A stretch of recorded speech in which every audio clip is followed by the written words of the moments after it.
ಬಾಗಲಕೋಟೆ ಕೋಮುವಾದಿಗಳ ಗಡ ಆಗ್ತಾ ಇದೆ ಅನ್ನೋದು ಗೊತ್ತಿದೆ. ರಾತ್ರಿ ಮೆರವಣಿಗೆಗೆ ಅವಕಾಶ ಕೊಡುವ ಅವಶ್ಯಕತೆ ಯಾಕೆ ಕೊಟ್ಟಿರಿ ಅಂತ ನಾವು SP ಕೇಳಿದಾಗ ಹೇಳ್ತಾರೆ ಅವರು, ಇಲ್ಲ ಲಾಸ್ಟ್ ಇಯರ್ನು ಇಲ್ಲಿ ಹೀಗೆ ಆಗಿದೆ ಅಂತೇಳಿ. ಲಾಸ್ಟ್ ಇಯರ್ ಉದಾಹರಣೆ ಯಾಕೆ ತೊಗೋಬೇಕು? ಅವರು ಹಿಂದೆ ಹಂಗೆ ಆಗ್ತಿರ್ಲಿಲ್ಲ 4-5 ವರ್ಷಗಳ ಹಿಂದೆ. ಶಿವಾಜಿ ಜಯಂತಿ ನಡೆಯುವಾಗ ಮಸೀದಿ ಎದುರ ಹಮೇಶ ಅಲ್ಲಿ ಮೆರವಣಿಗೆ ಹೋಗ್ತದೆ. ಆವಾಗ ಆ ಮುಸ್ಲಿಂ ಸಮುದಾಯದ ಜನ ಹೊರಗೆ ಬಂದು ಅವ್ರನ್ನ ಸ್ವಾಗತ ಮಾಡಿ, ಶಾಲು ಹಚ್ಚಿ, ಪಾನಕ ಕುಡಿಸಿ, ಅಪ್ಕೊಂಡು ಪರಸ್ಪರ ಅವ್ರ ಜೊತೆ 2 ಹೆಜ್ಜೆ ನಡೆದು ಮೆರವಣಿಗೆ ನಡೆಸುವಂಥ ಪರಂಪರೆ ಇತ್ತು. ಬರಲಿರುವ ಹೋಳಿ ಹುಣ್ಣಿ ಇರ್ಬೋದು, ಉಗಾದಿ ಇರ್ಬೋದು, ರಂಜಾನ್ ಇರ್ಬೋದು, ಅಲ್ಲಿ ಕೋಮು ದಂಗೆ ಆಗ್ಲಾರ್ದಂಗೆ ನೋಡಿಕೊಳ್ಳಬೇಕು. ಅಸಹಾಯಕರಾದ ಅಧಿಕಾರಿಗಳನ್ನ ತೆಗೆದು ಕಾನೂನನ್ನು ಗೌರವಿಸುವ, ಗಟ್ಟಿಯಾಗಿ ಅದನ್ನು ಆಚರಿಸುವಂಥ ಬೇರೆ ಸಿಬ್ಬಂದಿಗಳನ್ನ ತಂದು ಹಾಕಲಿಕ್ಕೆ ಅಲ್ಲಿ ಸಾಧ್ಯ ಆಗಬೇಕು. ಅಲ್ಲಿ ಪೊಲೀಸ್ ಡಿಪಾರ್ಟ್ಮೆಂಟ್, ಜಿಲ್ಲಾಡಳಿತ ಘಟನೆ ಆದ ನಂತರ ನಿಯಂತ್ರಣ ಮಾಡಿದ ಹೊರತು ಘಟನೆ ನಡೆಯದಂತೆ ನೋಡಿಕೊಳ್ಳಲಿಕ್ಕೆ ಅವರಿಗೆ ಸಾಧ್ಯ ಆಗಿಲ್ಲ. MLA ಸಿಟ್ಟಿಂಗ್ MLA ಅವರು ತೀರ್ಕೊಂಡಿದ್ದಾರೆ. ಅಲ್ಲಿ ಬೈ ಎಲೆಕ್ಷನ್ ಇದೆ. ಈ ಸರ್ತಿ ಬೈ ಹುಕ್ ಆರ್ ಕುಕ್ ಅಲ್ಲಿ BJP ಬರಬೇಕಾಗಿದೆ. ಸಿದ್ಧಲಿಂಗ ಸ್ವಾಮಿ ಎಷ್ಟು ಪ್ರಚೋದನಕಾರಿಯಾದ ಮಾತುಗಳನ್ನ ಆಡ್ತಾನೆ ಅಂದರೆ, ನೀವು ಮೆರವಣಿಗೆ ಮಾಡುವಾಗ ಹಾಗೆ ಹೋಗಬಾರ್ದು, ಒಂದು ಟ್ರ್ಯಾಕ್ಟರ್ ತುಂಬ ಕಲ್ಲು ತೊಗೊಂಡು ಹೋಗಬೇಕು. ಇಂಥ ಮಾತುಗಳನ್ನ ಆಡಿದ್ದಾವೆ ಅಂತ ನಾವು ಜಿಲ್ಲಾ ಆಡಳಿತ SP ಅವ್ರಿಗೆ ಕೇಳಿದಾಗೆ, ಇದು ಕಾನೂನು ರೀತಿಯಿಂದ ಬಂಧಿಸಬೇಕಾದಂಥ ಮಾತು ಹೌದೇ ಅಲ್ಲ ಅನ್ನೋದನ್ನು ನಾವು ಲೀಗಲ್ ಎಕ್ಸ್ಪರ್ಟಿಗೆ ಕೇಳ್ತೇವೆ ಅಂತ ಹೇಳ್ತಾರೆ.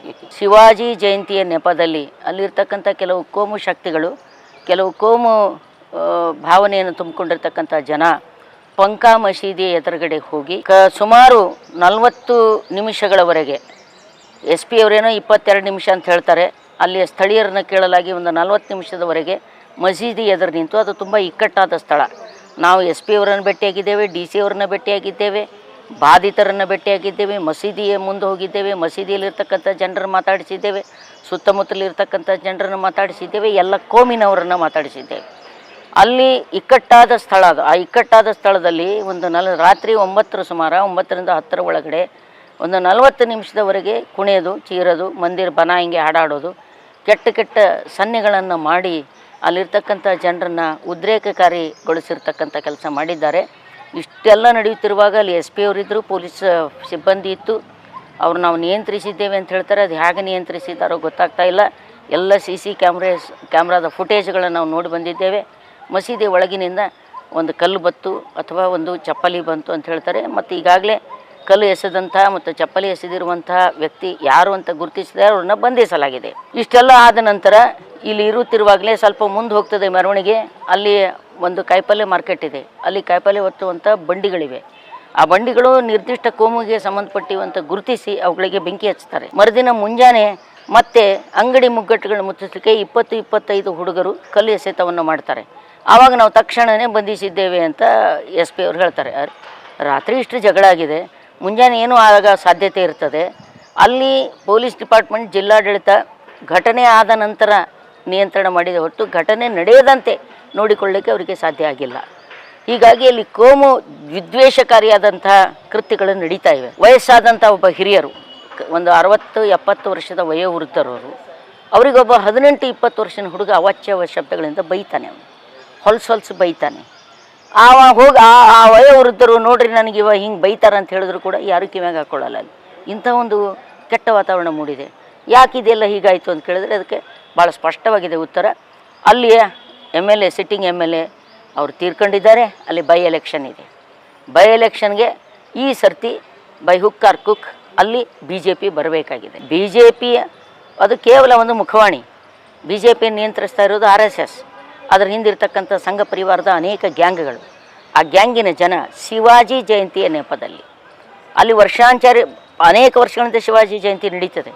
ಶಿವಾಜಿ ಜಯಂತಿ ನಡೆಯುವಾಗ ಮಸೀದಿ ಎದುರ ಹಮೇಶ ಅಲ್ಲಿ ಮೆರವಣಿಗೆ ಹೋಗ್ತದೆ. ಆವಾಗ ಆ ಮುಸ್ಲಿಂ ಸಮುದಾಯದ ಜನ ಹೊರಗೆ ಬಂದು ಅವ್ರನ್ನ ಸ್ವಾಗತ ಮಾಡಿ, ಶಾಲು ಹಚ್ಚಿ, ಪಾನಕ ಕುಡಿಸಿ, ಅಪ್ಕೊಂಡು ಪರಸ್ಪರ ಅವ್ರ ಜೊತೆ 2 ಹೆಜ್ಜೆ ನಡೆದು ಮೆರವಣಿಗೆ ನಡೆಸುವಂಥ ಪರಂಪರೆ ಇತ್ತು. ಕಳೆದ ಈ 3-4 ವರ್ಷಗಳಿಂದ ಆ ಪರಂಪರೆ ರದ್ದು ಮಾಡಿದ್ದಾರೆ. ಈ ಕೋಮುವಾದಿಗಳು ಅದನ್ನು ನಿಲ್ಲಿಸಿದ್ದಾರೆ. ಮತ್ತು ಯಾವಾಗಲೂ ಹಗಲೊತ್ತು ಮೆರವಣಿಗೆ ಹೋಗ್ತಿತ್ತು. ಅದು 11-12 ಗಂಟೆಗೆ ಒಂದು ಜಯಂತಿ ಆಚರಿಸ್ತಿದ್ರು, 4ರ ತನಕ ಮೆರವಣಿಗೆ ಮುಕ್ತಾಯ ಆಗ್ತಿತ್ತು. ರಾತ್ರಿ ಯಾಕೆ ಹೋಗಬೇಕಿತ್ತು? ಅಲ್ಲಿ ಇಂಥ ಸೂಕ್ಷ್ಮ ಪ್ರದೇಶ ಅಂತ ಗೊತ್ತಿದೆ ಇವರಿಗೆ. ಬಾಗಲಕೋಟೆ ಕೋಮುವಾದಿಗಳ ಗಡ ಆಗ್ತಾ ಇದೆ ಅನ್ನೋದು ಗೊತ್ತಿದೆ. ರಾತ್ರಿ ಮೆರವಣಿಗೆಗೆ ಅವಕಾಶ ಕೊಡುವ ಅವಶ್ಯಕತೆ ಯಾಕೆ ಕೊಟ್ಟಿರಿ ಅಂತ ನಾವು SP ಕೇಳಿದಾಗ ಹೇಳ್ತಾರೆ ಅವರು, ಇಲ್ಲ ಲಾಸ್ಟ್ ಇಯರ್ನು ಇಲ್ಲಿ ಹೀಗೆ ಆಗಿದೆ ಅಂತೇಳಿ. ಲಾಸ್ಟ್ ಇಯರ್ ಉದಾಹರಣೆ ಯಾಕೆ ತೊಗೋಬೇಕು? ಅವರು ಹಿಂದೆ ಹಂಗೆ ಆಗ್ತಿರ್ಲಿಲ್ಲ 4-5 ವರ್ಷಗಳ ಹಿಂದೆ. ಅದು ಅವರಿಗೆ ಗೊತ್ತಾಗಲಿಲ್ಲ. ನಾವು ನಿಯಂತ್ರಿಸಿದ್ದೇವೆ ಅಂತ ಹೇಳ್ತಾರೆ. ಅವ್ರು ಏನು ನಿಯಂತ್ರಿಸಿದಾರೋ ಗೊತ್ತಿಲ್ಲ. ಅದರಲ್ಲಿ ಮರುದಿನ ಬಂದವರು ನಾವು ಬಾಗಲಕೋಟೆ ಚಲೋ ಅಂತಿಕೊಂಡು ಏನೋ ಒಂದು ಕಾರ್ಯಕ್ರಮ ಹಾಕಿದ್ರು ಎಲ್ಲ ಸಂಘ ಪರಿವಾರದವರು. ಅದನ್ನು ನಾವು ತಡೆ ಹಿಡಿದಿದ್ದೇವೆ. ಪುನೀತ್ ಕೆರಹಳ್ಳಿ, ಪ್ರಮೋದ್ ಮುತಾಲಿಕ್ ಇವರು ಬರೋದನ್ನು ನಿಲ್ಲಿಸಿದ್ದೇವೆ ಅಂತ ಹೇಳ್ತಾರೆ. ಅದರ ಸಿದ್ಧಲಿಂಗ ಸ್ವಾಮಿ ಹೋಗಿ ಅಲ್ಲಿ ಮಾತಾಡಿ ಬರ್ತಾನೆ. ಸಿದ್ಧಲಿಂಗ ಸ್ವಾಮಿ ಎಷ್ಟು ಪ್ರಚೋದನಕಾರಿಯಾದ ಮಾತುಗಳನ್ನ ಆಡ್ತಾನೆ ಅಂದರೆ, ನೀವು ಮೆರವಣಿಗೆ ಮಾಡುವಾಗ ಹಾಗೆ ಹೋಗಬಾರ್ದು, ಒಂದು ಟ್ರ್ಯಾಕ್ಟ್ರ್ ತುಂಬ ಕಲ್ಲು ತೊಗೊಂಡು ಹೋಗಬೇಕು. ಇಂಥ ಮಾತುಗಳನ್ನ ಆಡಿದ್ದಾವೆ ಅಂತ ನಾವು ಜಿಲ್ಲಾ ಆಡಳಿತ SP ಅವ್ರಿಗೆ ಕೇಳಿದಾಗೆ, ಇದು ಕಾನೂನು ರೀತಿಯಿಂದ ಬಂಧಿಸಬೇಕಾದಂಥ ಮಾತು ಹೌದೇ ಅಲ್ಲ ಅನ್ನೋದನ್ನು ನಾವು ಲೀಗಲ್ ಎಕ್ಸ್ಪರ್ಟಿಗೆ ಕೇಳ್ತೇವೆ ಅಂತ ಹೇಳ್ತಾರೆ. ಒಬ್ಬ SP ಆಗಿ ಯಾವುದು ಲೀಗಲ್ ಶಬ್ದ ಇಲ್ಲೀಗಲ್ ಶಬ್ದ ಅನ್ನೋದಕ್ಕೆ ದೊಡ್ಡ ಕಾನೂನು ತಜ್ಞರ ಒಪಿನಿಯನ್ ಬೇಕಾ ಇವರಿಗೆ? ಎಲ್ಲವೂ ಕೂಡ ಕಾನೂನಾತ್ಮಕವಾಗಿ ಮಾತನಾಡುವಂಥ ಅಸಹಾಯಕತೆಯನ್ನು SP ತೋರಿಸಿದ್ದು ನಿಜವಾಗಿ ಕೂಡ ಆಶ್ಚರ್ಯ ಅನ್ನಿಸ್ತಿತ್ತು. ಅಲ್ಲಿಯ ಜಿಲ್ಲಾಧಿಕಾರಿಗಳನ್ನೂ ಕೂಡ ಹಾಗೇನೆ ನಾವು ಕರೆದಿದ್ದೇವೆ, ಶಾಂತಿ ಸಭೆ ಮಾಡಿದ್ದೇವೆ. ಆ ಕೋಮಿನವ್ರಿಗೆ ಒಂದು ಸತಿ ಕರೆದು ಮಾತು ಹೇಳಿ ಕಳ್ಸಾರೆ, ಈ ಕೋಮಿನವ್ರಿಗೆ ಒಂದು ಸತಿ ಕರೆದು ಮಾತು ಹೇಳಿ ಕಳ್ಸಾರೆ. ಎರಡೂ ಕೋಮುಗಳನ್ನ ಪರಸ್ಪರ ಎದುರಲ್ಲಿ ಕೂಡಿಸಿ, ಇಲ್ಲ ಅವರು ಒಪ್ಪೋದಿಲ್ಲ ಅವರು ಒಪ್ಪೋದಿಲ್ಲ ಅಂತೇಳಿ ನಿಮ್ಗೆ DC ಅಂತ ಮಾಡಿರ್ತಾರಲ್ಲ, ನೀವು ಅವ್ರನ್ನ ಹೇಳಿ ಅವ್ರಿಗೆ ಸಮಾಧಾನ ತಿಳಿಸಿ ಅರ್ಥ ಮಾಡಿಸಿ, ಈ ನೆಲದ ಕಾನೂನು ದೇಶದ ಕಾನೂನನ್ನು ಅರ್ಥ ಮಾಡಿಸಿ ತಂದೆ ಎದುರು ಕೂಡಿಸಿ ರಾಜಿ ಮಾಡಿ ಹಸಿ ಖುಷಿ ಮಾಡಿ ಶಾಂತಿ ಕಾಪಾಡಬೇಕು. ಅದೇ ನಿಮ್ಮ ಕೆಲಸ. ಅವ್ರು ಬರುವುದಿಲ್ಲ, ನಾವೇನು ಮಾಡೋಣ ಅಂತ ಕೇಳಿದ್ರೆ ಈ ಅಸಹಾಯಕತೆ ನಡೆಯೋದಿಲ್ಲ. ನಾಳೆ ಎಲೆಕ್ಷನ್ ಸಲುವಾಗಿ ಚರಂತಿ ಮಠ್ ಅವರು ಅದರ ಹಿಂದೆ ಕಳೆದ ಎಲೆಕ್ಷನ್ನಲ್ಲಿ ಅವ್ರು ಸೋತೋಗಿದ್ದಾರೆ. 1-2 ವರ್ಷ ಸೋತಿದ್ದನ್ನು ತಾಳ್ಕೊಳಕ್ಕೆ ಆಗ್ತಾ ಇಲ್ಲ ಅವರಿಗೆ. ಈಗ ಸಿಟ್ಟಿಂಗ್ MLA ಸತ್ತಿದ್ದು ಅದೊಂದು ದೊಡ್ಡ ಹಬ್ಬ ಸಿಕ್ಕಂಗಾಗಿದೆ ಅವರಿಗೆ. ಹೀಗಾಗಿ ಅಲ್ಲಿ ಕಾಮನ್ ಜನರಿಗೆ ಪಾಪ ಅದರ ಅರಿವಿಲ್ಲ, ಅವ್ರು ಯಾರಿಗೂ ಬೇಕಿಲ್ಲ. ನಾವು ಎಲ್ಲ ಕೋಮಿನವ್ರನ್ನೂ ಮಾತಾಡಿಸಿದ್ದೇವೆ. ಅವರು ಇಷ್ಟು ಭಯಗ್ರಸ್ತರಾಗಿದ್ದಾರೆ, ಆಫ್ ದ ರಿಕಾರ್ಡ್ ಹೇಳ್ತಾರೆ, ಆನ್ ದ ರಿಕಾರ್ಡ್ ಏನೂ ಹೇಳೋದಿಲ್ಲ. ಸಹಜವಾಗಿ ಎಲ್ಲ ಏರಿಯಾದೊಳಗೆ ಆಗ್ತಕ್ಕಂಥದ್ದು ಇದೆ. ಸೊ ಅದಕ್ಕೆ ನಾವು ಸರ್ಕಾರಕ್ಕೆ ಸತ್ಯಶೋಧನಾ ಸಮಿತಿ ವತಿಯಿಂದ ಕೆಲವು ರೆಕಮೆಂಡ್ ಮಾಡಿದ್ದೇವೆ. ಏನು ರೆಕಮೆಂಡ್ ಮಾಡಿದ್ದೇವೆ?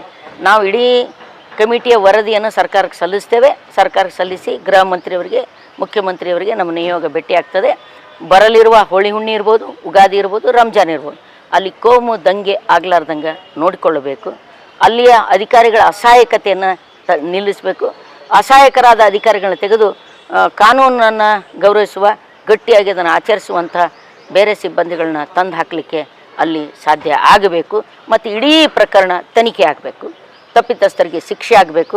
ಸಿದ್ಧಲಿಂಗ ಸ್ವಾಮಿ ಅಂಥವ್ರನ್ನ ಹಿಡಿದು ಒಳಗೆ ಹಾಕಲಿಕ್ಕೆ ಭಾಳ ದೊಡ್ಡ ಬರೀ FIR ಮಾಡೋದಲ್ಲ, FIR ಮಾಡಿವಿ ಅಂತ ಹೇಳ್ತಾರೆ. ಅಂಥವ್ರು 10 FIR ಹಾಕ್ಕೊಂಡಾರ ಅವ್ರು. ಆ FIRಲಿಂದ ಏನು ಉಪಯೋಗ ಇಲ್ಲ. ತಕ್ಷಣ ತನಿಖೆಯಾಗಿ ಅಂಥವ್ರನ್ನ ಬಂಧಿಸಿ ಒಳಗೆ ಹಾಕಿ ಶಿಕ್ಷೆ ಕೊಡಲಿಕ್ಕೆ ಸಾಧ್ಯ ಆಗಬೇಕು. ಇವು ನಮ್ಮ ಮುಖ್ಯವಾದ ಡಿಮ್ಯಾಂಡ್ಗಳು. ನಾವು ನಿನ್ನೆ ದಿವಸ ದಿನಾಂಕ 19/2/2026 ನಡೆದಿರ್ತಕ್ಕಂಥ ಬಾಗಲಕೋಟೆಯಲ್ಲಿ ಕೋಮು ಸಂಘರ್ಷ ನಡೆದಿತ್ತು. ಅದನ್ನು ತನಿಖೆ ಮಾಡಲಿಕ್ಕಾಗಿ ಸತ್ಯಶೋಧನಾ ಸಮಿತಿ ಅಂತ ಕರ್ನಾಟಕದ ಎಲ್ಲ ಕಡೆಯಿಂದ ಕೆಲವೊಂದು ಜನ ಪ್ರಜ್ಞಾವಂತರು ಅಲ್ಲಿ ಹೋಗಿದ್ದೀವಿ. ಬೆಂಗಳೂರಿನಿಂದ ಜನಶಕ್ತಿ ಪತ್ರಿಕೆ ವರದಿಗಾರರಾದಂಥ ರಾಮಕೃಷ್ಣ ಅವರು, ಧಾರವಾಡದಿಂದ ಮೇ ಸಾಹಿತ್ಯ ಬಳಗದ ವತಿಯಿಂದ ಬಸವರಾಜ್ ಸುಳಿಭಾವಿಯವರು, ಮುತ್ತು ಬಿಳಿಯಲಿಯವರು ಲಡಾಯಿ ಪ್ರಕಾಶನದಿಂದ ಬಂದಿದ್ದರು. ಗುಲ್ಬರ್ಗದಿಂದ ಪ್ರೊಫೆಸರ್ ಕಾಶಿನಾಥ್ ಅಂಬುಲಿಗಿ, ನಾನು ಡಾಕ್ಟರ್ ಮೀನಾಕ್ಷಿ ಬಾಳಿ, ಕೆ ನೀಲಾ, ಮೆಹರಾಜ್ ಪಟೇಲ್ ಮತ್ತು ಬಿಜಾಪುರದಿಂದ ಜಾಗತಿಕ ಲಿಂಗಾಯತ ಮಹಾಸಭಾದ ರಾಜ್ಯ ಕಾರ್ಯದರ್ಶಿಗಳಾಗಿರ್ತಕ್ಕಂಥ JS ಪಾಟೀಲ್, ಮಾನವ ಬಂಧುತ್ವ ವೇದಿಕೆಯಿಂದ ಪ್ರಭುಗೌಡ ಮತ್ತು ಅನೇಕ ಜನ ಸೇರಿ ನಾವು ಸತ್ಯಶೋಧನಾ ಸಮಿತಿ ಅಂತಿಕೊಂಡು ಹೇಳಿ ಅಲ್ಲಿ ಹೋಗಿದ್ವಿ. ಅಲ್ಲಿ ಹೋದಾಗ ನಮ್ಗೆ ಕಂಡು ಬಂದಿದ್ದೇನೆಂದರೆ ದಿನಾಂಕ 19ರಂದು